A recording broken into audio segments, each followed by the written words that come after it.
My name is Jaye Isherwood, and I'm a specialist industrial historian who has been working on the centenary year for the Slough Trading Estate. What you're about to see is a short presentation depicting the past 100 years of this amazing space. I hope you enjoy.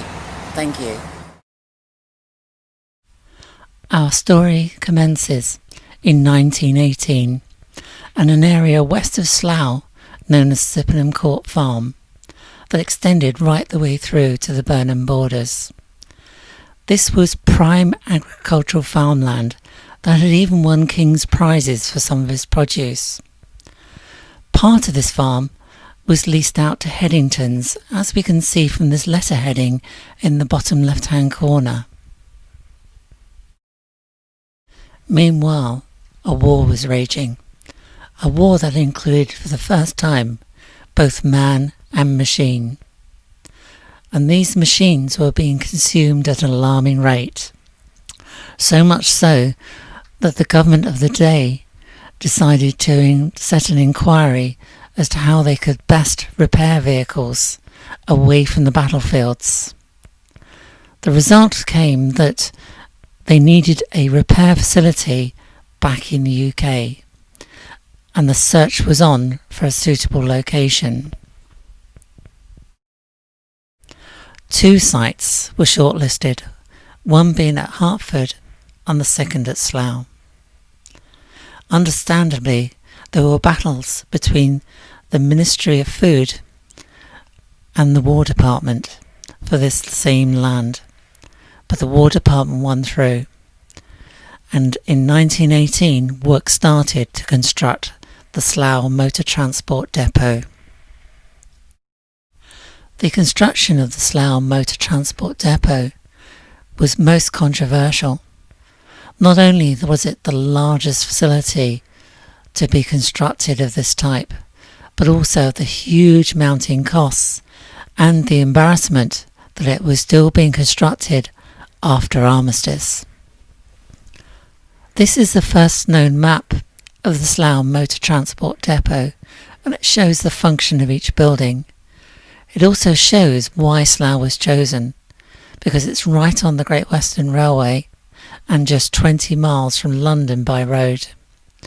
The site had its own rail connections and even its own railway station to bring staff in from further afield.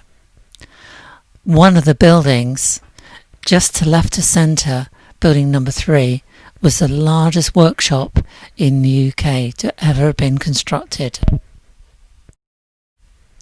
With construction costs nearing £2 million, the site finally opened in 1919, with the War Department now restoring the vehicles for all sizes of companies and to private individuals. The sales were through auctions on the south side of the site. The government were not happy at the War Department now involved in such a commercial enterprise. So early in 1920, the whole site was put up for sale.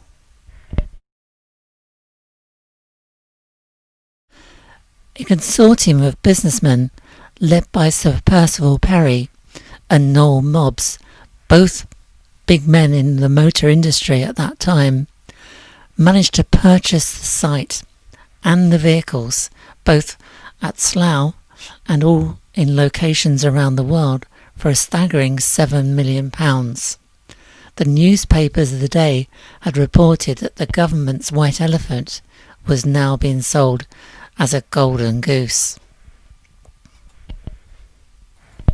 In May 1920, the Slough Trading Company had been formed.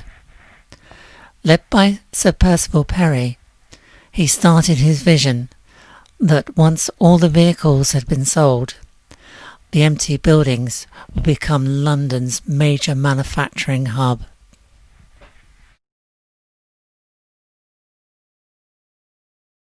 As the pictures suggest, Slough was covered in vehicles, all of different conditions waiting for repair, and hence the area became noted as the dump a name that still sticks to this day. Sales by the Slough Trading Company were extremely successful. In auctions and sales all around the country, they had amassed a 5.4 million profit in the first year of trading. The Slough Depot site benefited from its own power generation facility and also produced water from artesian wells 1,000 foot down below the facility.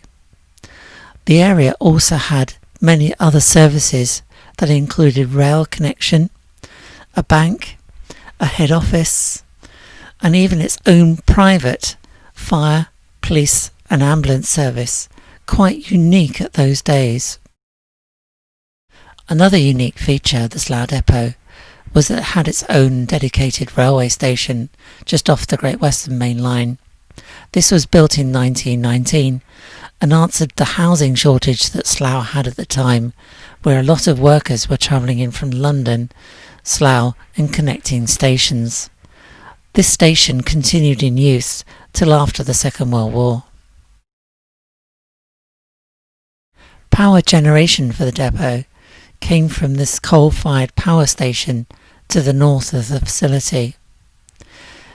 It took coal from wagons and then used various handling mechanisms to tip wagons over and feed coal into the power station or take it across the road by telfer grab for storage for future use.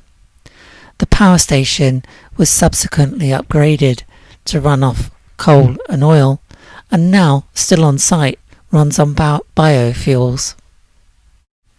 In order to fuel the workers, the facility had its own restaurant, known as the Peerless, that was named after a truck that we've seen earlier.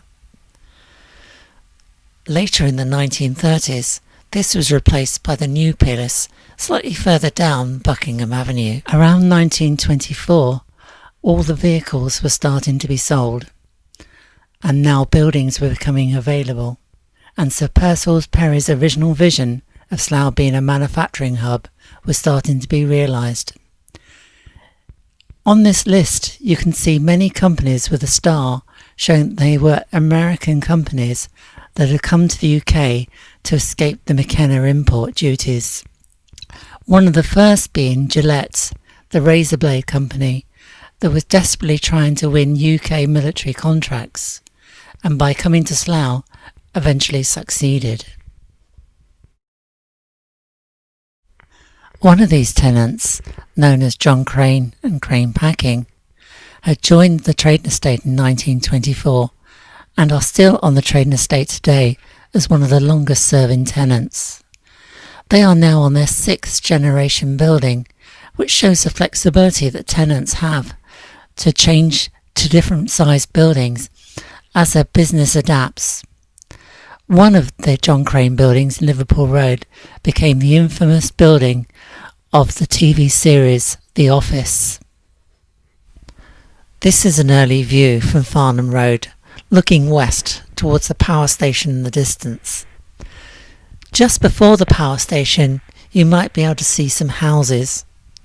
These were not built for homes to live in, but were built by the government training centre that taught people skills of house building, which was much needed in Slough at the time.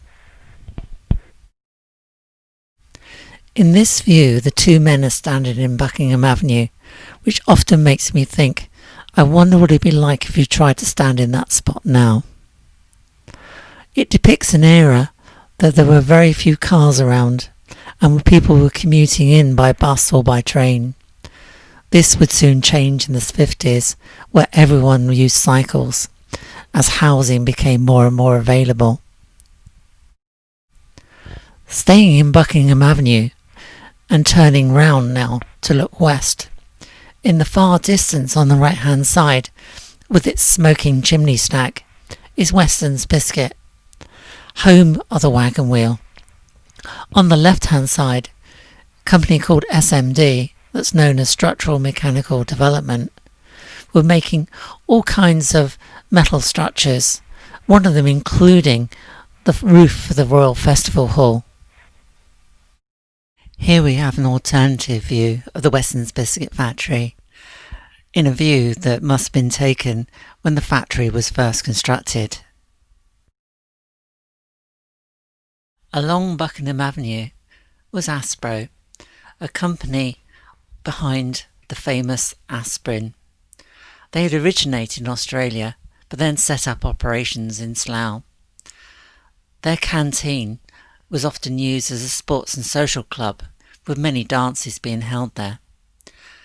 They exported products all around Europe, and often would see German wagons, like this one here, being pulled by one of the Slough Estate's locomotives. By now, Slough had a reputation in the motor industry that attracted a number of different motor manufacturers, such as Durant and Crossley Motors. Early in the 1920s, Slough had a visit from André Citroen, owner of the Citroen Motor Company. He was impressed by Slough and had decided that it would be a good place to set up a UK manufacturing arm of the Citroen Motor Works.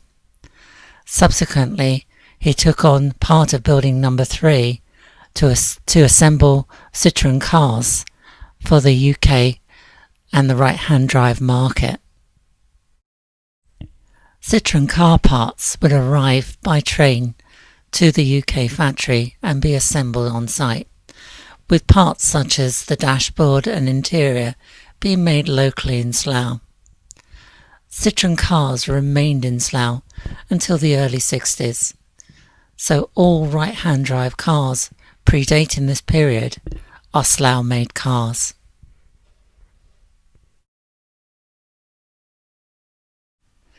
With the German occupation of France in the Second World War, the supply of car parts dried up, and like most companies on the Slough Trading Estate, their business had to change to support the war effort. Citroen started assembling what was known as CMP, Canadian part vehicles, for the war effort. Several motor manufacturers established a presence on the depot to restore their own vehicles, and one remained right through to the early estate years, namely Four-Wheel Drive Company, that, as their name suggests, provided vehicles with four-wheel drive go-anywhere vehicles. The company continued to build vehicles at Slough for the UK market. They also collaborated with Slough Estates Limited by adapting one of their vehicles with rail wheels to tow wagons. This was quite successful, and as a result, the company established a subsidiary known as Hardy Railmotors that went on to design rail motors for railways all around the world and specialist rail vehicle for the Great Western Railway.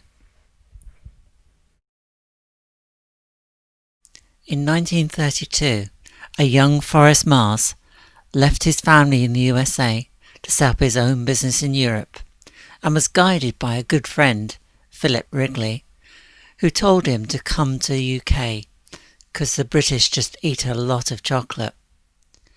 He was befriended by Noel Mobbs, who gave him the lease of a building in Dorset Avenue to start experimenting with a chocolate product, and the Mars Bar was born. The company was so successful and grew so quickly that they soon had to move across the road into what we've seen earlier as the massive repair shed, now building number 3, to build the Mars factory, and the rest, as they say, is history. Johnson & Johnson was another American company looking to establish a presence in the UK and European market to beat the McKenna duties. They were originally based in Fairley Road, but then went on to their own purpose-built building on the Bath Road. Another American company was Amplion, that made specialist radio systems for the Navy and also lovely high-quality speakers for the audio market. They were based to the north end of Liverpool Road and Edinburgh Avenue. Opposite Amplion in Liverpool Road was a company that moved into one of the old store's warehouses under the name of St Helens Cable and Rubber Company. This company had moved in the early 20s from Warrington and brought its whole workforce down to Slough with them. That created a problem because Slough had no housing at the time. As a result, they took on what was then some army barracks off Farnham Road and created housing for them in an area that became known as Timber Town. Subsequently, Slough Estates built houses, and their first row of houses was called Warrington Avenue, especially for the workers of the St Helens and Cable Rubber Company. Adjacent to St Helens and also in Liverpool Road was St Martin's Jam Factory. They would receive strawberries that arrived by train directly into its own rail connection inside the building, and then process the strawberries into jam to be bottled and sent back out by train. The company also made marmalade during the winter. They stayed on to the trading estate through to the late 1930s. Another food success story was Busy Bee Honey. Originally based on Buckingham Avenue, the company grew and ended up moving to larger premises on the Bath Road. Another example of the motor industry having its impact on the Slough trading estate was high-duty alloys. They had perfected a means of cast aluminium that was used for the Jaguar motor car. The company was formed by Colonel Devereux. During the Second World War, the company was producing engine parts for both the Merlin and Spitfire aircraft, and it was during this war that the company suffered a huge explosion, which is still controversial to this day as to its exact cause. Another American company that had set up in Slough was Black & Decker, who had works just off Buckingham Avenue, assembling handheld drills for the UK and European market. From Dover Road, we're looking across Buckingham Avenue, and on the left is the Artesian Ice Factory, producing ice blocks from the artesian water that fed the estate. This water was so pure that the ice blocks were used for Billingsgate Fish Market. The company also produced what was known as velvet ice cream that was very popular with the workers on the estate during the summer months. Before joining the Slough Trading Company consortium, Noel Mobbs had his own company called Pidgley Autocar, which subsequently moved some of its premises from Northampton down to Slough on the Bath Road. In the foreground you can just make out a petrol station. This was the early estate petrol station that has continued on the same site through to this day.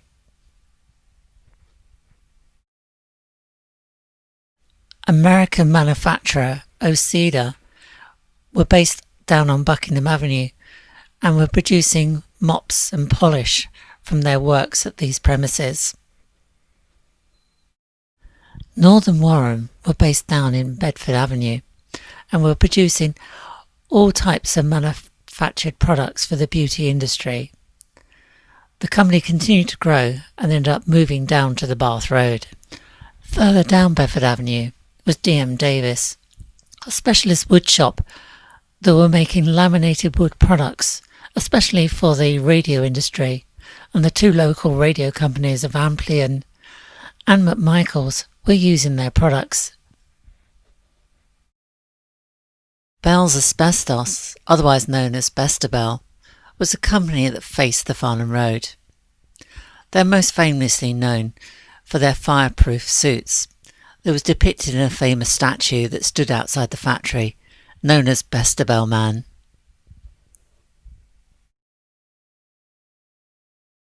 During the Second World War, Slough Estate's chairman Noel Mobbs saved an ailing aircraft industry called R. Malcolm Limited to form the ML Aviation Company that was based on the estate and also at White Waltham Airfield.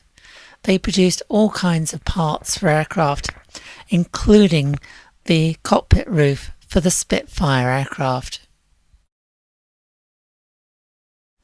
Another long-standing tenant of the Slough Trading Estate is Raggers Sugars, who originally started as Fruit Products Limited and produced sugar from fruit products. One of the interesting facts about the Slough Trading Estate is the naming of its roads. All avenues run east-west. All roads run north-south, with town names being mainly used for the name of the roads. In addition, there are two gates.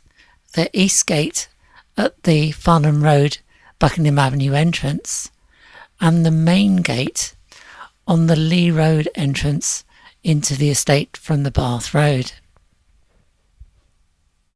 Another interesting fact is that there is a connection between the trading estate and Stoke Park and its golf course, and that it was once owned by Northam Warren.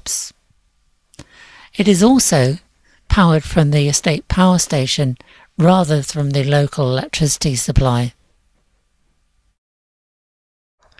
Under the leadership of Northam Warren, Slough Estates Limited created the Slough Social Fund with contributions from local industry that eventually went on to finance the Slough Community Centre on land donated by Slough Estates Limited. The Slough Community Centre had support for all kinds of local activities in the social scene, including a theatre, a restaurant, swimming pool, gymnasium, and lots of local activities. Subsequently, one of the community centre buildings was repurposed to create a unique service in the Slough Industrial Health Service, a unique service that predated the NHS. Subsequently, Sir Northam Warren was awarded a knighthood for his services to the community. As we have seen, Slough has given birth to many famous products, but none more so than came out of the stable of AP Films and Century 21 Television, run by Jaye and Sylvia Anderson. The company was originally located in Ipswich Road, but after a lot of successes, they moved to Stirling Road, where it made the most famous of all its TV programmes, Thunderbirds. I hope you will agree with me that the Slough Trading Estate has shown enterprise and entrepreneurship that established some amazing products. With 2020 being its 100th year of trading, the Slough Trading Estate has been a model that has been most successful and has been replicated around the world, and has shown that it's not just single buildings, it's about all the services and the support for welfare and the caring of workers that has been its recipe for its success. Long may it continue. I thank you for watching this film and hope you've enjoyed it.